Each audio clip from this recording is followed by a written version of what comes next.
শুভ সকাল বন্ধুরা। আজ হলো 4 জুন 20 জ্যৈষ্ঠ বৃহস্পতিবার। আজকের সকালের বিশেষ বিশেষ খবর হলো বাংলাদেশি গরুচুর আটক পাতারকান্দির আদমটিলায়, মাস্টার প্ল্যানে গড়ব লালা, শপথ নিয়ে নাগরিকদের মুখোমুখি নবনির্বাচিত বিধায়ক ডক্টর মিলন, দুর্নীতি করলে জেলই হবে ঠিকানা বললেন বিধায়ক কমলাক্ষ, উন্নয়নের নামে দুর্নীতি নয়, আরটিআর নামে দালালি নয়। সামনেই পরীক্ষা, পাঠ্য বই পায়নি প্রাথমিকের হাজার হাজার পড়ুয়া, 20 জুন থেকে পরীক্ষা, পাঠ্য বই চলায় স্কুলে ছাত্রছাত্রীরা। এবং সর্বশেষ খবরটি হলো রাষ্ট্রপতির সঙ্গে বৈঠকে আসামের উন্নয়নের রূপরেখা তুলে ধরলেন মুখ্যমন্ত্রী হিমন্ত।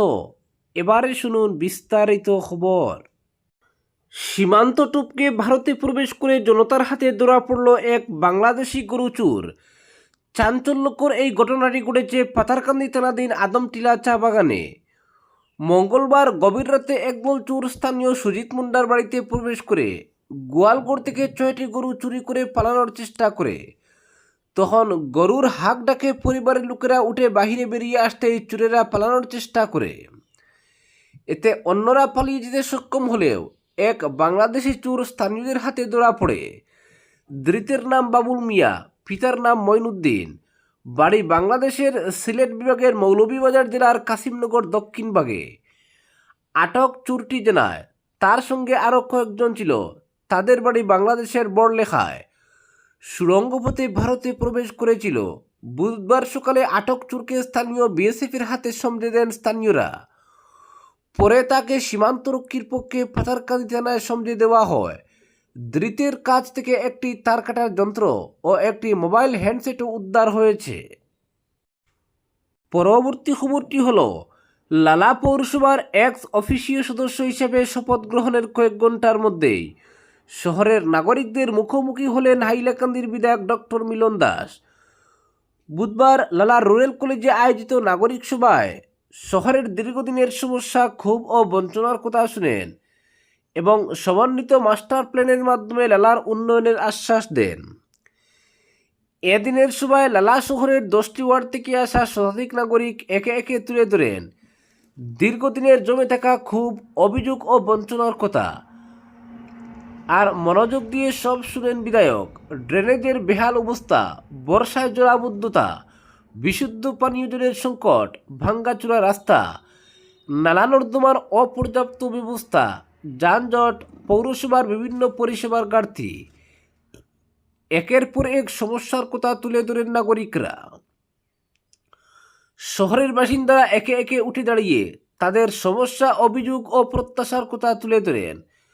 চুনিলাল নাথ, আহমেদ সালমান বড়বুইয়া, মনীন্দ্র দাস, আব্দুল কাদের লস্কর, কপিল কর্পূর কায়স্থ, দিনকর শুক্লা, ধ্রুবজ্যোতি নাথ, আশিস নাথ, মৃণালকান্তি মজুমদার সহ একাধিক বক্তা শহরের বেহাল রাস্তাঘাট, অলিগলির দুরবস্থা, বিশুদ্ধ পানীয় জলের সংকট, অপরিকল্পিত ড্রেনেজ ব্যবস্থা, জলাবদ্ধতা, যানজট এবং নাগরিক পরিষেবার নানা ঘাটতির প্রসঙ্গ তুলে ধরেন। নাগরিকদের অভিযোগ, সামান্য বৃষ্টি হলেই লালার বিভিন্ন এলাকা কার্যত কৃত্রিম বন্যার চেহারা নেয়। জল বেরিয়ে যাওয়ার কোনো সুপরিকল্পিত পথ না থাকায় বাড়িঘর ও দোকানপাটে জল ঢুকে পড়ে। শহরের প্রতিটি ওয়ার্ডে পানীয় জলের তীব্র সংকট, প্রায়ই পিএইচই প্রকল্প থেকে র ওয়াটার সরবরাহ, বিকল স্ট্রিট লাইট, বিভিন্ন সড়কের বেহাল অবস্থা এবং অপরিকল্পিত নালা নর্দমা নির্মাণ নিয়ে খুব উগরে দেন বাসিন্দারা। পরবর্তী খবরটি হলো দুর্নীতি করলে জেলই হবে ঠিকানা বললেন বিধায়ক কমলাক্ষ। উন্নয়নের নামে দুর্নীতি নয়, আরটিআই নামে দালালি নয়, কাঠিগড়া উন্নয়ন ব্লকে উপস্থিত হয়ে এমনভাবেই কড়া বার্তা দিলেন বিধায়ক কমলাক্ষ দে পুরকায়স্থ। এই সরকারের আমলে দুর্নীতিবাজদের ঠিকানা হবে জেল, স্মরণ করিয়ে দিলেন এমন কথাও। বিধায়ক নির্বাচিত হওয়ার পর বুধবার প্রথম কাঠিগড়া উন্নয়ন ব্লকে পা রাখেন কমলাক্ষ দে পুরকায়স্থ। বিধায়ককে সংবর্ধনা জানাতে উন্নয়ন ব্লক কর্তৃপক্ষ আয়োজন করেছিল সভা। আর এই সভায় অংশ নিয়ে রীতিমতো সংবর্ধনার জোয়ারে বাসেন বিধায়ক।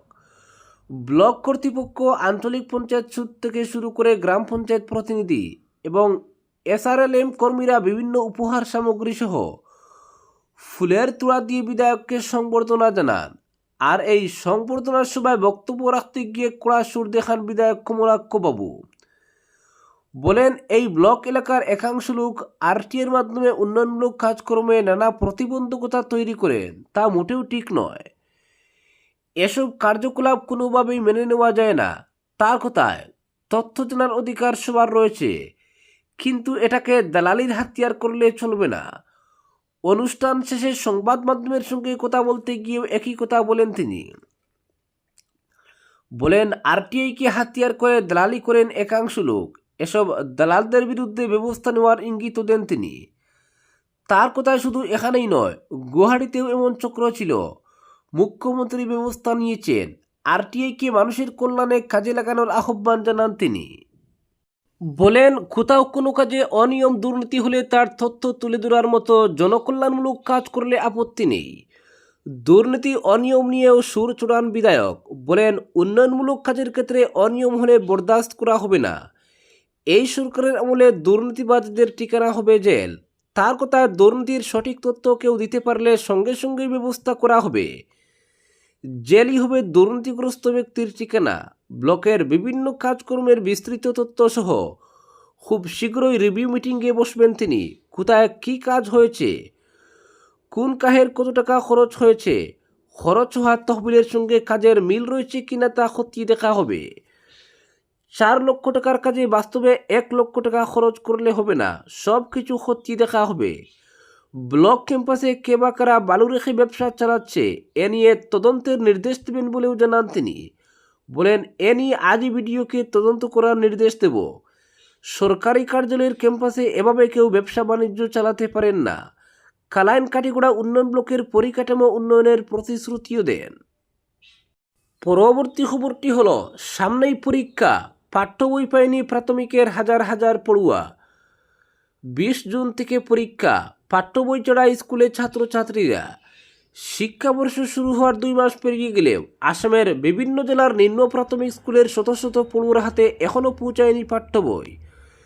চলতি বছরের শিক্ষাপঞ্জি অনুযায়ী আগামী 20 জুন থেকে নিম্ন প্রাথমিক স্কুলে শুরু হবে ফার্স্ট টার্মিনাল ইভ্যালুয়েশন। ফলে পাঠ্য বই ছাড়াই এবার প্রথম পরীক্ষায় বসতে হবে নিম্ন প্রাথমিক স্কুলের ছাত্রছাত্রীদের। শিক্ষা বিভাগের পক্ষ থেকে এখনও বিনামূল্যে পাঠ্য বই স্কুলে পৌঁছানোর ব্যবস্থা না করায় তীব্র ক্ষোভের সৃষ্টি হয়েছে। ছাত্রছাত্রীদের হাতে পাঠ্য বই পৌঁছে দিতে সরকারের ব্যর্থতা নিয়ে সরব হয়েছে প্রাথমিক শিক্ষক সম্মিলনীয়। সংস্থা সূত্রে খবর, তিনসুকিয়া জেলার সদিয়া, শ্রীভূমি জেলার লখিমপুর জেলার বিহুপুরিয়া ও নারায়ণপুর শিক্ষা ব্লক, যোরহাট জেলার ডিব্রুগড় জেলার টেঙ্গাঘাট শিক্ষা ব্লক এবং কামরূপ মহানগর জেলার প্রাগজ্যোতিষপুর শিক্ষা ব্লকের 4র্থ শ্রেণীর বিশাল সংখ্যক ছাত্রছাত্রী এখনও ইংরেজির পাঠ্য বই পায়নি। তাছাড়া পূর্ব যোরহাট শিক্ষা ব্লকের 2য় শ্রেণীর একাংশ শিক্ষার্থী ইংরেজি বই হাতে পায়নি আজও। শোনিতপুর জেলার বালিপাড়া ও ডেকিয়াজুলি শিক্ষা ব্লকের 4র্থ শ্রেণীর বহু শিক্ষার্থী অঙ্ক বই পায়নি।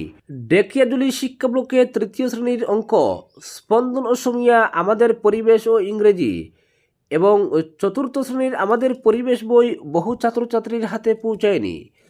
চলতি বছরে ক শ্রেণী ও প্রথম শ্রেণী সহ অন্যান্য শ্রেণীতে ভর্তি হয়েছে অনেক ছাত্রছাত্রী, কিন্তু পাঠ্য বই হাতে পায়নি তারাও। ফলে রাজ্যের বহু স্থানে বই চড়াই খালি হাতে স্কুলে আসতে বাধ্য হচ্ছে পড়ুয়ারা।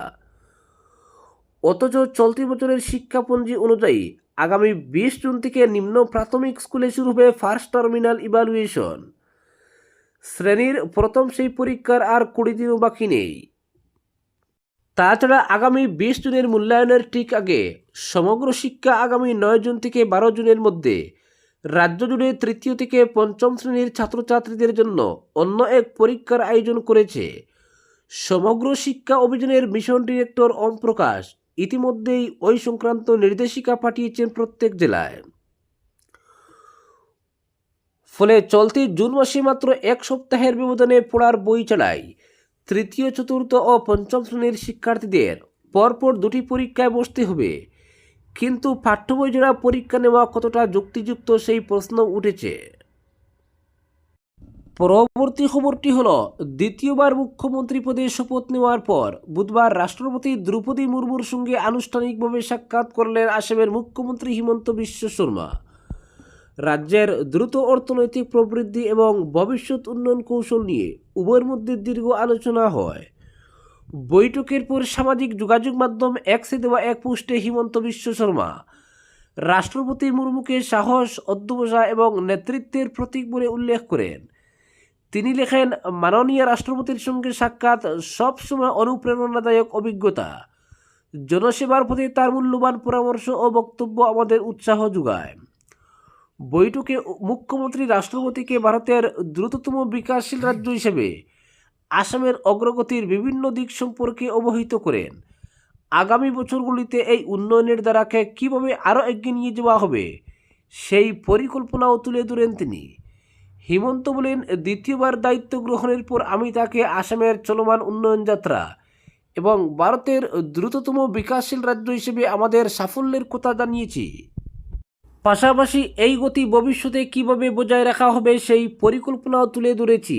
এছাড়া জনকল্যাণ, অবকাঠামো সম্প্রসারণ এবং অর্থনৈতিক উন্নয়নের লক্ষ্যে রাজ্য সরকারের চলমান প্রচেষ্টাকে এগিয়ে নিয়ে যেতে রাষ্ট্রপতির আশীর্বাদ ও দিক নির্দেশনাও কামনা করেন তিনি।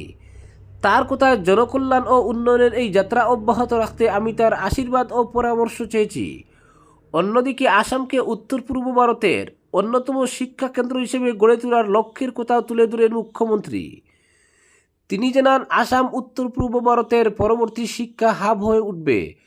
আমরা এখানে দেশের সেরা শিক্ষা প্রতিষ্ঠানগুলি নিয়ে আসার চেষ্টা করছি। কেন্দ্রীয় শিক্ষামন্ত্রী ধর্মেন্দ্র প্রধানের সঙ্গে আইআইএম গুয়াহাটি ক্যাম্পাসের রূপরেখা চূড়ান্ত করা নিয়ে অত্যন্ত ফলপ্রসূ বৈঠক হয়েছে। আসামের শিক্ষার পরিকাঠামো শক্তিশালী করতে তার নিরলস সহযোগিতার জন্য আমি কৃতজ্ঞ। আজকের বিশেষ সংবাদ এখানেই সমাপ্ত।